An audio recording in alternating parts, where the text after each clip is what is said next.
And our outer purpose are accomplishments and titles and money and status and all the things that we're told when we have it, we'll be happy and life will be great. I really actually can't do business here anymore because I've changed and the environment just isn't working for me anymore. You kind of got to a point where it's like, okay, what next? Like you could keep doing what you're doing and doing bigger, better, but it wasn't necessarily going to have you feeling any more fulfilled.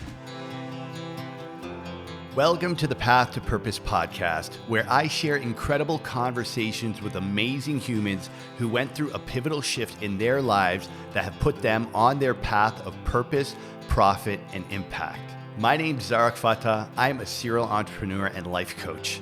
I went through my own transformational journey where I'm now committed to living a life of inspiration, education, and empowerment. My intention is to share these conversations so they inspire you to also walk your path to purpose. All right, today I'm sitting down talking to my new friend, Matt Blesso. We've known each other for, I guess, just a little bit over a year, but it's only been in the last few months that we really got to hang out and kick it down at Envision. Yeah, that was great. Yeah, that was a good time. Definitely a way to do it again next year. Yeah. How long you been here in Nosara now?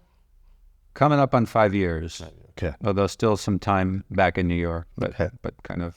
Yeah, so we kind of moved here in around the same time. Yeah. November 2018 is when I got down here. August. Yeah.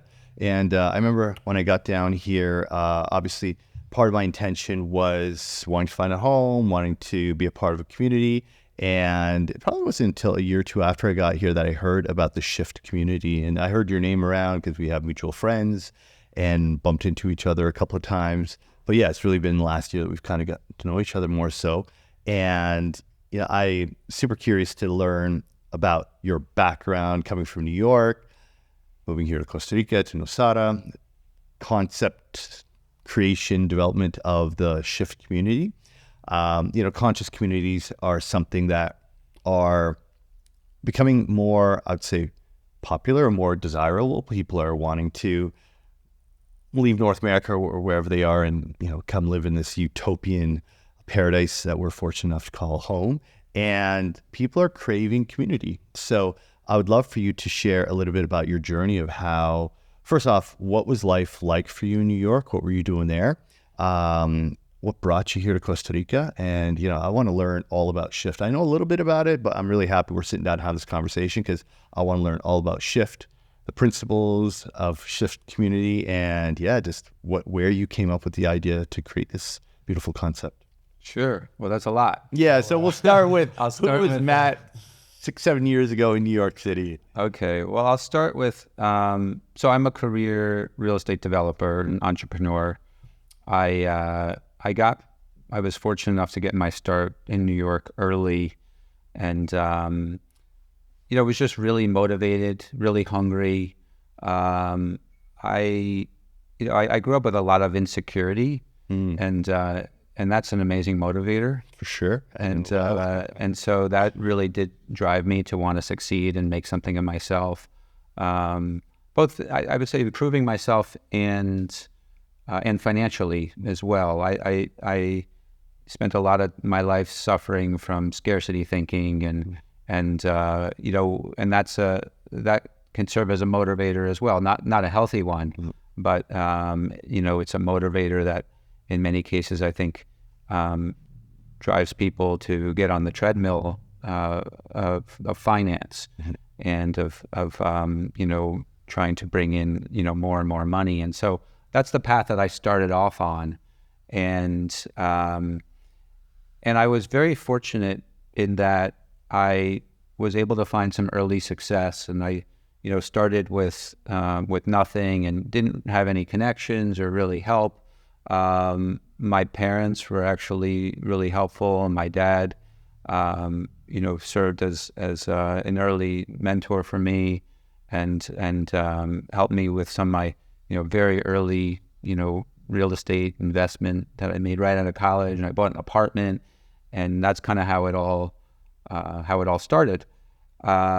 And my timing was fortunate, and real estate was not in favor at that time, and I bought things at very good prices and fixed them up, and really just willed my projects to succeed. through, hard work and I was working a full-time job in the banking world at that time, but that was also really to make money. I never, viewed myself as a career banker. I always felt a little different than my colleagues in finance. And I found some early success. And I really kind of rode this wave of doing these high design boutique residential condominium projects in Manhattan that went very well, and the projects that got published and broke records for the pricing that they sold for, and I slowly built my own firm that way, and started as one person and grew a small organization that was based in Manhattan, and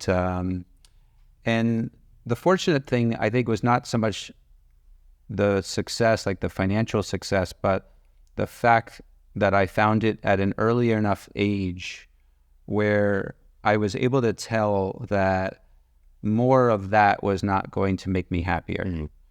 And I think for me, that was, I had a few different turning points of, what brought me here but that was one of them, of just knowing that I needed to do things different. And as I could see forward on the path that I was laying out, something just didn't feel right about it. Got it. And you were in New York, you're doing your developments, you're experiencing great success, and you had this feeling that this wasn't it for you, that there was something else that you were destined to do, let's say.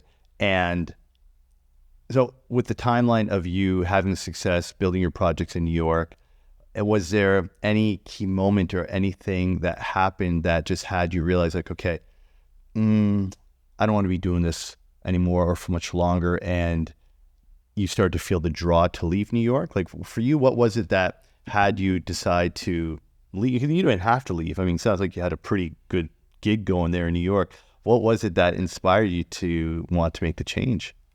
It was a couple of things. The first was I always wanted to be a different type of developer right from the beginning. So that meant for me building sustainably. That was sort of a focus of our early projects. But as I sort of progressed in my career, money became less important, and doing things that were more impactful became more important. And I also discovered the value of community. So I invested in one of the early co-working and maker spaces in Brooklyn. It was called Third Ward, and it was a community for creative professionals. And I started that. My involvement in it started in 2010, and I was able to see the power of community in a business setting. And we were doing it for commercial space, but right away, it was like one day I just had a light bulb go on and said, okay, this is what I want to do for residential real estate. Yeah. So that was the first step. I also had community come into my lives in a lot of other ways. So I'm a member, my wife and I are members of something called the Pink Community, which is kind of international, but kind of, founded more in New York. And it's been really impactful in our lives and the lives of many of our friends, of just being a part of something where people are supporting one another. And then, going to Burning Man and seeing the sense of community that goes there. And there are a couple of other community elements that I could just, it became my calling of, okay, how do we build real estate that improves people's lives through the power of community? The other thing that happened was I started a spiritual journey, or started down a spiritual path where I kind of knew that I wanted to discover some things about myself. And, that's a lifelong process, obviously. But along the way, one of the things that I learned was that I needed more nature in my life, and that just running and the excitement of New York was actually missing something. So as a younger single guy And, my life really revolved around working hard and playing hard. And that was great. And I was thriving and it was exciting and fun. But eventually, I started to realize that something was missing. And I think a real turning point was I moved into what was the third home that I had really kind of created for myself. It was in Manhattan in NoHo. It was a penthouse. I did a lot of design work myself and put in a great deal of energy and love into it. And it got published all around the world and won lots of design awards, and it was sort of the ultimate bachelor pad. And, so it was really fun in a way, but it was, as soon as I moved in there was this very strange sense of, okay, I have everything that I've always wanted. Now what am I going to shoot for? Yeah. And I had this sort of initial perverted thought of like, oh, my next place is going to be even better. And I realized just like how messed up that was. And I actually, I felt really sad about it. I felt sad about not having this other thing to drive me anymore. The thing that drive me, I realized, was driving me in the wrong direction.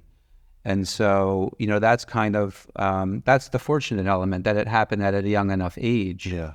And that it was sort of a signal to like, okay, you got to get off the treadmill and do things differently. And meanwhile, I'm craving nature more.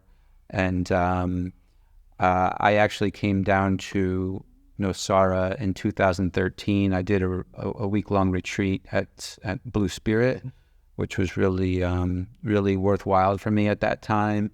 And I became friendly with its owner, Stefan Rekshafin, who I stayed in touch with. And so that was a kind of connection, to Nosara. And then I came back, I did another retreat there in 2017.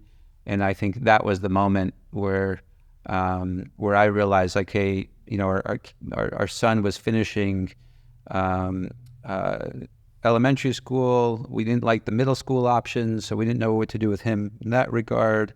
And so, my wife and I decided, or maybe I should say, I convinced her, to take a shot of coming down here and working down here and opening an office. And then the final thing was also I was trying to do community projects in New York and pitching various conscious concepts to different investors and lenders and partners, and I was hitting my head against the wall. And New York City real estate development is not, my experience anyway, it's not a conscious place. And so I'm trying to pitch these conscious ideas and opportunities to an unconscious business environment, and nobody's biting. And so, and I was also doing, my first kind of big league project there. It was a $230 million project, a 27-story building. That was a community-focused project. And I had trouble raising the capital for it. And I just really needed one sort of mission-driven institutional investor. And I said, there's one out there for me. I just need one. I know most aren't, but I couldn't find it. Okay. And so that was sort of a lesson for me. And this was the dream that I always had, and as a developer in New York, to break into the big leagues. And I got a taste of it, and I actually, I didn't care for it. And so that was kind of the final straw for me of saying, you know what, I really actually can't do business here anymore because I've changed, and the environment just isn't working for me anymore. And how old were you around that time? I was 43. Got it. Yeah. So it sounds like you kind of got to a point where it's like, okay, what next? Like you could keep doing what you're doing and doing bigger, better, but it wasn't necessarily going to have you feeling any more fulfilled. Yeah, I don't even know if I could have kept doing it. Okay. Because that motivation that I had that led me to succeed when I was younger, it didn't exist anymore. Yeah. I wasn't motivated just to make money. I was motivated to do something else. And that something else, if it's not there, the motivation isn't there. Got it. Yeah. And I was starting to see that I wasn't succeeding in the same way anymore, because I was doing the wrong thing. Yeah, and it sounds like you kind of checked all the boxes of what you initially set out to do, and then it was like, okay, now what? And I could relate in many ways, because when I moved back from Miami, I had this vision of this massive club I was going to open one day, and having created many projects before that, when I finally opened that club, it was like, okay, now what? Am I going to open another big club? And because then you go through all the trials and tribulations of getting to that end goal. And when you get to that end goal, you almost, for me at least, I had lost the love for the business after that, because I knew, like, okay, there's something out there greater for me to do. And Eckhart Tolle speaks about this in The New Earth. He talks about fulfilling your outer purpose and then fulfilling your inner purpose. And our outer purpose are accomplishments and titles and money and status and all the things that we're told when we have it, we'll be happy and life will be great. So, we bust our ass, we work hard. And if we're lucky or smart enough, we achieve those goals that are rooted in our outer purpose. And then we're like, okay, now what? And that's when we begin to shift to that place of inner purpose and realizing, like, okay, all that's nice, but it's actually not what really lights me up. And, to your point about community and being on the spiritual path and looking for like-minded people, as we start to shift and we start to discover ourselves more and we start to dive deeper into who we are, we don't align, we don't resonate with our friends or coworkers and people who aren't of that same frequency. And then we start to feel the dissonance, and we start to feel, I know I at times felt quite alone, like, wow, I'm not thinking and doing the same things as my friends anymore. And some of these friends I've known for 20 or 30 years. And I started wanting different things for my life. And when we choose to start honoring what our soul wants and what really makes us feel most fulfilled, it can be a lonely road sometimes. And that's why when we find community and when we find like-minded people who are also on the same path of wanting to be the best version of themselves and wanting to dive deeper and really understand who they are at the true soul level, those people right away, it's like, oh, okay, we get each other, we understand one another. And that's why moving to Nosara was so helpful for me, because even though I only knew a handful of people down here, these were people who were also on the same journey. They were also walking away from their old life so they could really discover who they are and create their new life. And sounds like we were living parallel lives at the same time as well, because in 2017, 18, I was really, like, I couldn't go to work anymore. Like, I'd go to the clubs or the restaurant and I would just be like, oh, I got to get out of here. Like, I didn't have the motivation, like you no longer had the inspiration to do more deals, build more buildings. For me, it was like, I don't want to open another club or restaurant. And even though I've done that for 25 years, no, I'm done. Yeah. So it sounds like we're going through the same things at the same time. Yeah. So you end up convincing Ginger to come down here, setting up an office, and start to get a feel for the market and what was happening. So at what point in time did the idea or concept for Shift come along?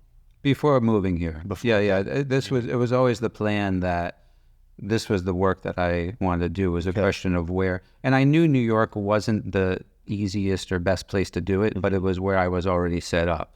Yeah. And then when I was hitting the wall and the idea of moving to a place like Nosara,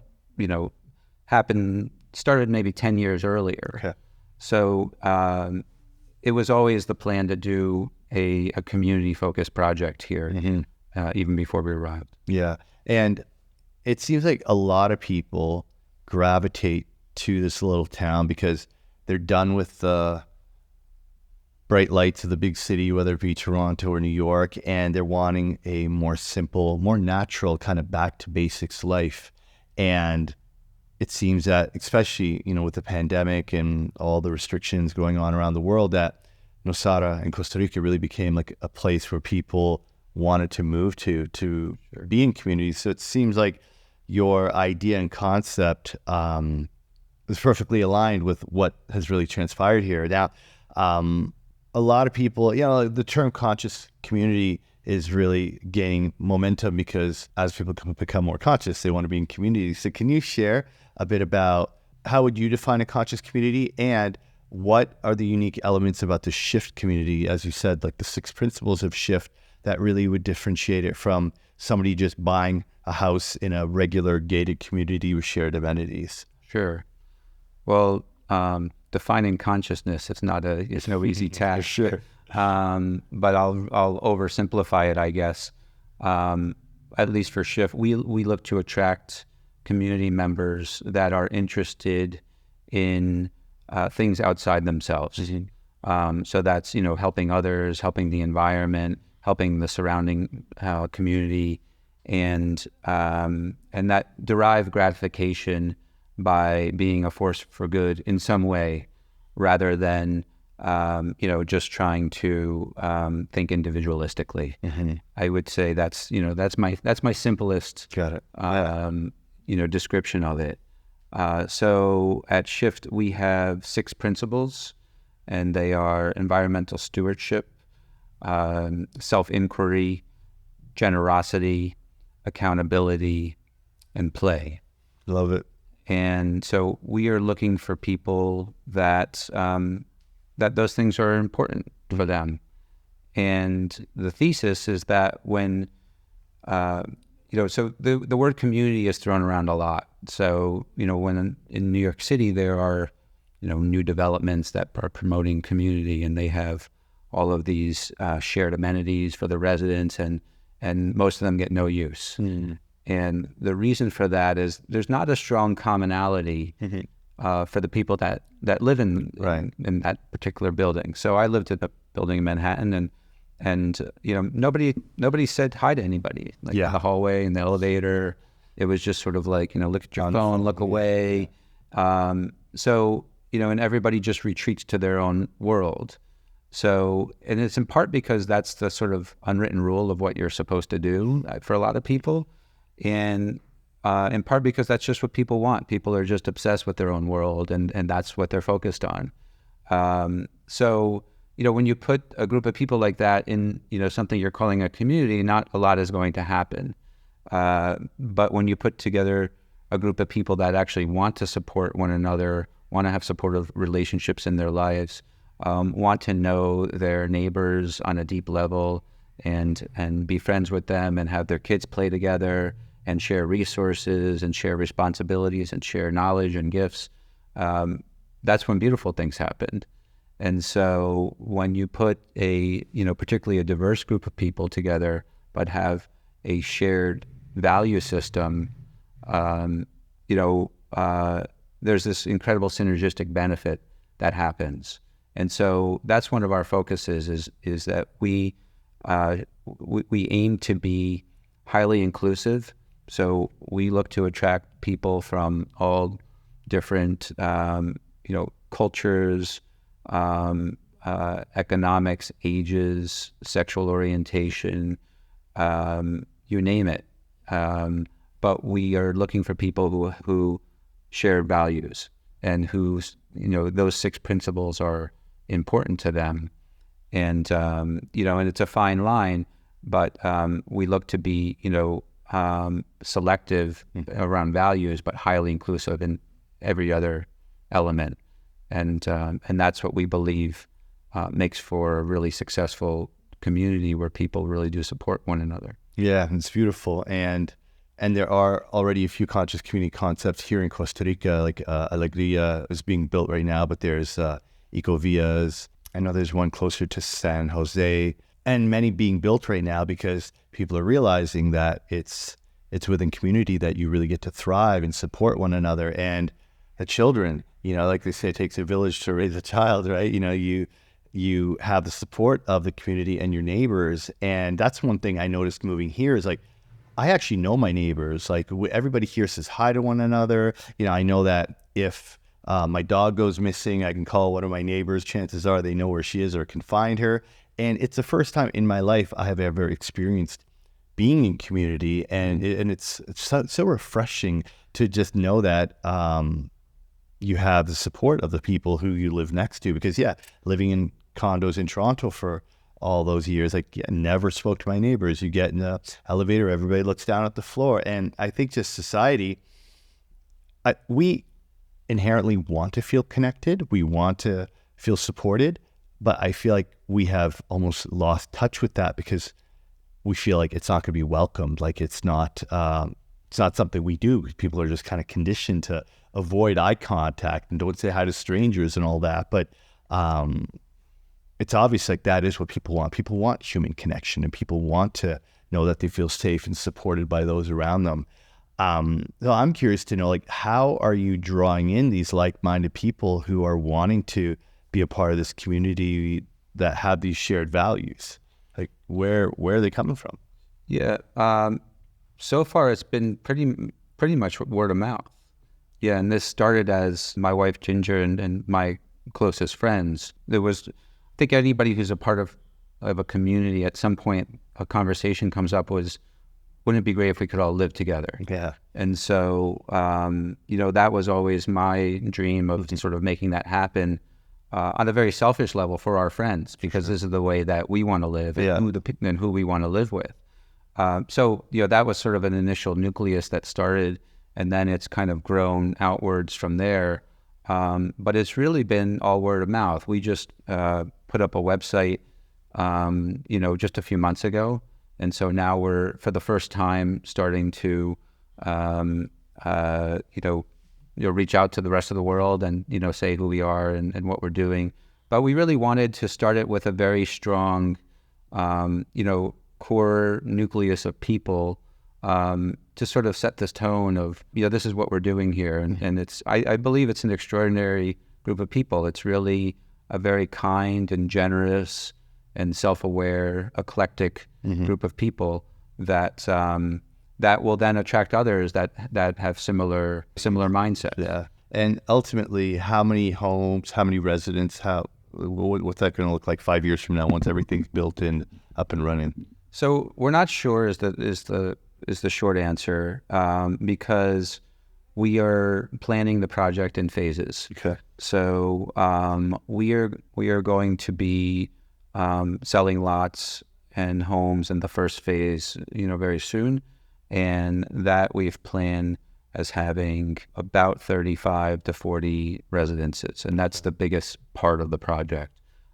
We have a lot more land, and we will build more homes, but we are committed to having a minimum of 70% of the land set aside for preservation. Means it won't be built on at all. Yeah. The homes, people generally live in little mini neighborhoods. Okay. And have shared amenities for all the people in that neighborhood. Mm-hmm. And then we've also planned some shared amenities for all the neighborhoods that are for the entire community. And what kind of amenities will you have there? I assume like a gym, probably like a main dining hall or something, co-working space. Yeah. So each neighborhood will have a swimming pool or pools, and sort of a multifunctional space for shared cooking and dining and living, and kids play area.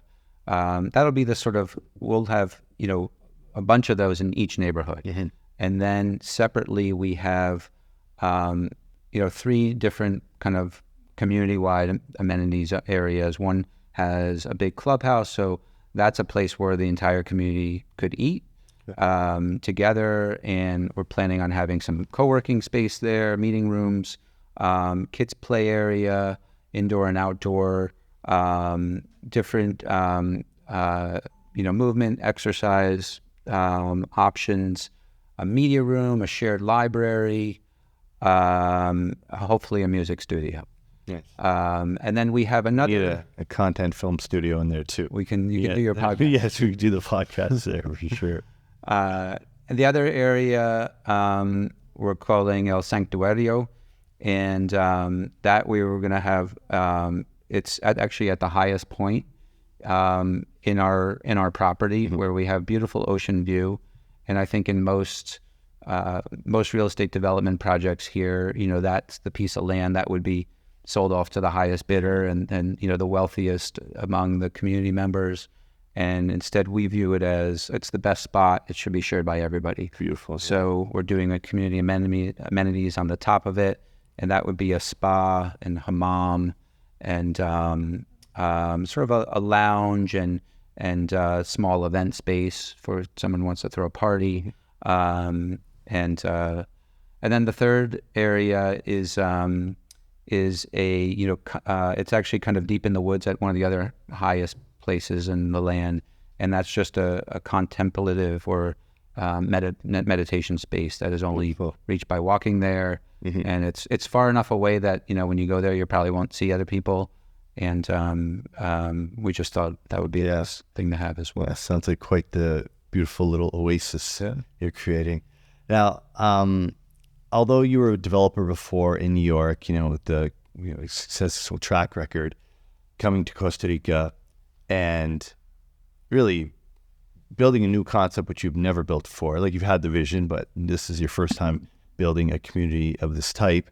What have been some of the challenges or some of the maybe your own limiting beliefs that kind of maybe caused you to question whether or not this is really what you should be doing or not? Because there's a lot of people who would love to change their career, would love to pivot in what they're doing and shift to doing something new, but there's that that comfort, that security in knowing that doing what you already know how to do, and there's a little risk behind that. Because for what you chose to do, leave New York, leave a successful career, come here to create this vision, that takes balls, and there's risk behind that. So, like, how have you been able to overcome any of your own limiting beliefs and just have the mindset to go ahead with something that you really believe in?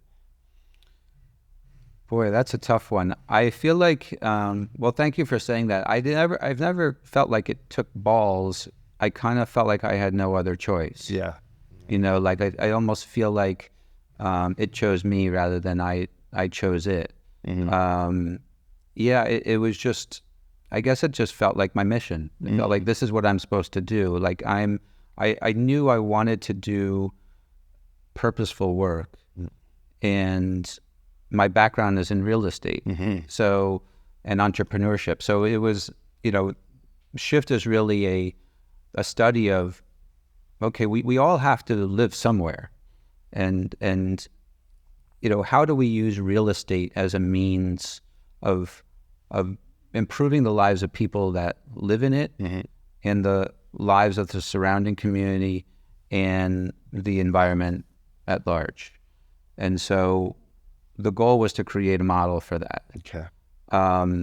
In terms of the challenges, where do I start? It's been really tough. It really has been tough. I've made a lot of mistakes along the way, and it's the process of coming into a new country where I haven't worked before, and bringing it with it all the things I've learned of how to be a developer in New York. Yeah. And in many cases, they don't serve me well either. No, because we come over with this North American mentality and our expectations of how things operate in New York and Toronto, and we're quickly disappointed with the reality of how things here actually flow or don't. Yeah, and it's some great lessons for me, and great teachers, and I think a lot of times, foreigners who come here, they fail to realize just how much they can learn from Costa Ricans. And I think I did initially as well. And I'm still always reminding myself that of, like, why are we here? Why did we come to this wonderful country? And for me, part of it is because, the people are so amazing here. And things do sometimes move a little slower, and that's good. That's good for all of us in a way. And it's, I just really enjoy working with people here. It's such a kind, friendly, enjoyable culture of people to work with, relative to what I was used to. And boy, there's a lot of really great lessons there that you can pick up from, someone that's, working as a gardener, or doing construction, and just, the interactions that you might have with that individual, provides a lot of lessons for us North Americans that are always trying to get something done and get somewhere. Yeah, we definitely learned the lesson of surrender. Yeah. And just trusting the flow. Yeah. Because the jungle itself is so unpredictable, from power outages and trees falling down and taking out the Wi-Fi for 2 days to people just not showing up to work because the surf was good. Like, you just got to kind of like surrender, be like, okay, we're not in Manhattan, we're not in Toronto. That's just how things here flow. And I know you're an A-type driven entrepreneur like myself, and we like to control, we like to organize, and yeah, that shit will mess you up for sure. But there's a lot of beautiful lessons in that as well. Just being able to like surrender, trust the flow, and just like breathe and just relax. Yeah. And I love what you said about it chose you and you had no choice, because you're blessed and fortunate to have found your purpose. Like, there was something within you that you just always knew, like, you love bringing people together, you're good at it, you feel most alive when you do it, and it was a calling for you. And similar with myself, being a community builder also, and like enjoy bringing people together to just enjoy life. That's what gave me the courage to walk away from a 25-year career in entertainment nightlife. I just got the taste from my first retreat of like, oh, this feels good. I like this. I want to do more of this. And for me, I couldn't have gone back to my old career after having experienced that fulfillment from the retreat. And, for those people watching or listening, many people are looking for their purpose, or they're wondering, what am I here for? And I always suggest, like, even if you have a hobby, even if there's some passion, some curiosity, something that you're interested in learning more about, just try it. Just volunteer. Find somebody who's doing what you're curious about and just go and work next to them, even if it's for free, just to at least get the taste, to get the sense of what that could be like. Because when you find your purpose, you tap into that higher calling, life totally changes. It's like, you then know, like, okay, this is why I get up every day. And you throw yourself into it wholeheartedly because it fills you up, and then you go to bed at the end of the day tired, but still so energized because like, hey, I'm doing what I'm meant to be, what I'm here for. And that's where true art, that's where masterpieces are created, is when you're operating from that place on a soul level, and I think that's what many people are missing out on in life. They are fulfilling the model of go to school, get good grades, get a well-paying job, get married, have kids, house, cottage, whatever. But that's like, are you actually doing what lights you up? Are you really living a life that makes you feel alive, or are you just doing what you think you're supposed to? And that's why I love sharing these stories, because, each one of the entrepreneurs I interview, they've reached that point in their life where, like, no, I'm here to do more. And I'm ready to make that change. And thankfully, in your case, it wasn't some catastrophic disruptive event that you got hit with. It was more so like you had this knowing, this calling, and it's because you reached the pinnacle of your success or having checked off all the boxes, like, okay, now what? So the Shift community is now at the stage where you have the land, you're putting in infrastructure. No homes have been built yet, but I'm curious to know what the timeline looks like, and what it's kind of like the future vision for Shift. Like, where do you see this going, like 20, 30 years from now, when you're reflecting back on this legacy called Shift that you've created? What does that look like? Well, I'll start with the end part first, which is what I personally envision my role long-term is really non-existent. If we're doing our job correctly, our job is to set up this community using lots of, years of research that we've been doing and various consultants and building an incredible team to set Shift up to succeed on its own. And after, everybody moves in, me and Ginger will just be two community members. And if we do our jobs right, that's what we should be. Yeah. So we are not the sort of like leader model. We're leading the development of it. But our job is to turn it over. Yeah. You're not going to become like Osho with the No. white foot robes and 20 Rolls Royces. It's I have a separate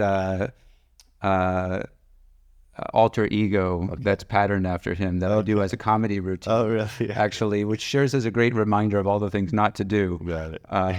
For another time. But so no, that's not the plan. And then timing wise, we are I've told all of our community members that first and foremost we're focused on getting it right rather than getting it fast. That being said, we've made really good progress in terms of things like all of our permitting and our regulatory processes. I came down here, with no experience doing development here, but with a lot of experience on how to build great teams. And so we've put together a really terrific team of people that have moved the project forward in a really fast way. I think what holds up things sometimes is our standard of excellence. And we've shared with just as an example, with our architecture team and our civil engineer that we want Shift to be a model for some of the most beautiful design and architecture, not just in Costa Rica but in the world. And we really want to be pushing the envelope on all elements of sustainability. So I'm always telling them, bring us more ideas, like until we figure out that we can't do something for some reason, we really want to be just pushing the envelope in terms of beauty, in terms of creativity, and in terms of, regeneration. So, and it's really fun and it's cool, but it also takes longer. And so we are in the process of designing our first homes right now, and we're working with an amazing team called Void that's based here in Costa Rica, and then we're supplementing them with an amazing, really global design firm called HWKN, who's out of New York, who I've worked with for many years, and as well as some other consultants. And really, I'm a believer that you can't have enough smart people in the room, and and to build something that's really beautiful and special, it takes time and it takes the right people to work collaboratively of putting that all together. So we are aiming to start house construction in the beginning of 2024. Amazing. And so we are building houses that we'll sell, but we're also selling lots for people to design and build their own homes. And then we're also selling and building sort of townhome or apartment style homes for people that are more budget minded. Got it. And the lots, we're probably going to be selling starting in around August. Okay. So yeah. Nice. Beautiful. So for anybody listening who may be interested in wanting to live in the Shift community, like what is the lifestyle? What is the experience? What could somebody expect to sort of enjoy, being a part of a community like this? Yeah. Well, one of the things that we were very intentional about in terms of the physical design and master plan of the community, as well as the operation of things like the amenity spaces, is that we want to honor both community and independence. So I'm actually personally more of an introvert.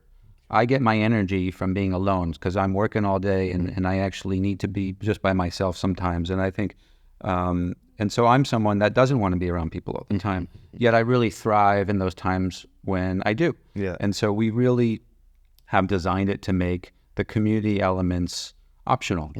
And so all the homes have, are standalone homes, but people, they can cook in their own home and just do their own thing if they want, or they can have a community meal that's cooked by others, where they're sharing. And we've developed our own proprietary app for people to communicate with each other. And so, technology is really a double-edged sword. It really has served as isolating people a lot. People don't go to their neighbor's house to borrow the proverbial cup of sugar anymore, because you can just text somebody. Yeah. And so we have a lot less face-to-face contact than we used to have. That's a reality, but what we want to do is actually use technology to bring people together. So that could be for shared activities. That could be for shared parenting responsibility for those with kids, just bringing people together, or even functionality of like, okay, I wonder what's going on in the media room. Okay, somebody checked in and they're watching, this series in the media room. I think I'll go join them, and they can know that that's going on and go do something, as a group. But it's really about, if people who are really loners, this is not the right project for them. This is about people who want to know their neighbors, who are social, who want to support people and be supported by others. Throughout life's really, deep and fun and challenging journeys. And so, that's raising kids, that's growing old, that's, caring for people as they're dying, and having people care for you as you're getting old, and all the things that come with life. We believe that life is much better not alone. For sure. And you really hit on it a few minutes ago when you were saying people all just do the same things, and I think a lot of it's not questioning why we're doing things. We're all following these examples of and they're different levels of individuality. So we're living these individual lives, yet look at the stats. Depression is at an all-time high. Drug addiction and drug overdose is at all-time high. Suicide, obesity, loneliness. Yes, There's a pandemic of loneliness. Loneliness is one of the leading causes of death now, especially after the pandemic. So the way we're doing things is, and that's across all socioeconomic classes. In fact, some of the people with the most money are the most lonely. Absolutely. They've actually made enough money to fully isolate themselves. And a lot of the men that I work with in my private coaching practice, very successful, totally abundant financially, and very alone, because they're at the top. They don't feel like they can open up and speak to people. The higher up you go, the less people you have around you. Exactly. And studies have shown that the level of joy you feel in life directly correlates to the depth and the quality of your relationships. Absolutely. And that's why living in community, having like-minded people around who share the same values, is so nourishing and so needed. Now, you've had, I think you said, over 45 people, families, people investing into the project. So having met, these 45 people, what is a common thread, or is there a narrative or a shared desire that you're hearing people say? Because I know these are people who are kind of coming out from all over the world. So like, what is it that people are asking for that's really calling them to be a part of this conscious community concept? Yeah, I think it's a mix. There's some people who have had, like me and my wife, who have had their lives meaningfully impacted by community, and they just get it. And they're like, okay, this is what the wonderful things I've experienced, but on a deeper level in a living environment, sign me up. And a lot of those people that joined Shift actually didn't even have plans on moving to Nosara or to Costa Rica. But it was the idea, the opportunity to live in community that drew them. And then you have others that sort of like, they've kind of like thought about it, familiar with the idea, and if you really share it, and they've never really lived in or been a part of a community. But when they hear it, they're able to get it. And they'll be like, okay, they're interested. And I think there's others that I've shared the idea with, but I can just tell they don't get it. They've never experienced it. This is just a different way of living. And I think, for some of them, it's just not the right fit, and that's fine. And I think for others, they may come back in a few years after we have a lot of people living there, and people go to a friend's house and they see how wonderful of an existence it is, and how people don't have to lock their doors, and how their kids can just run out of the house without making a play date, and things like that, and how people care for one another, and then they'll get it, But some people actually really need to see it in action if it's a foreign idea to them. Yeah. So it's like any product. I guess we have our early adopters and our late whatever it's called. Yeah. And I have no doubt that once Shift is alive and thriving and people are living there, others are going to be greatly inspired to see that, because once you experience the vibe and the energy of living in that way, you realize like, wow, this is how we're meant to be living. Like, this is how our grandparents and great grandparents and people lived in community, for thousands and thousands of years. But now, due to technology, you're like 40,000 relative, we've been so fragmented. Yeah. So it's a beautiful vision, and it is something that I'm very excited to see and come to fruition. It definitely sounds like the type of place that I would want to live. So I'm excited to see how things evolve and come to fruition over the coming years. I will be leaving Nosara for a little while, but no doubt when I'm back, the Shift community will already start building. And I just want to acknowledge you for having for respecting the calling or honoring the desire within you to create something that is going to benefit so many, because it's something that's really needed right now, to bring amazing humans together to share life and share all the beautiful moments and to support each other. So it's really cool to get to know you on a deeper level and to understand the vision behind Shift. And I'm excited for you, man. I'm excited to see what this creates in your life and the magic that is going to come as a result of it. Well, thanks. Yeah, it's nice that you get it. And yeah. Yes. And thanks for the kind words. Yeah, and I'm excited for you as well. Yeah. Time to venture out for a bit and then go find my ginger and come back to the jungle. Yeah. So well, thank you for doing this. This is Matt's very first podcast. You did great, so thank you for sharing your journey. And man, it's inspiring. So thank you for doing what you do, and I look forward to joining a big community dinner at Shift one day. Yeah, that'd be great. Awesome. All right, brother. Thank you, sir. Thank you. Yeah. If you enjoyed this podcast and you learned something valuable, then please hit subscribe so you don't miss the future episodes. I'd love it if you share this with a friend and leave us a review. Your feedback is so important to our growth. Thank you for supporting the Path to Purpose podcast. I appreciate you. I'll see you in the next episode.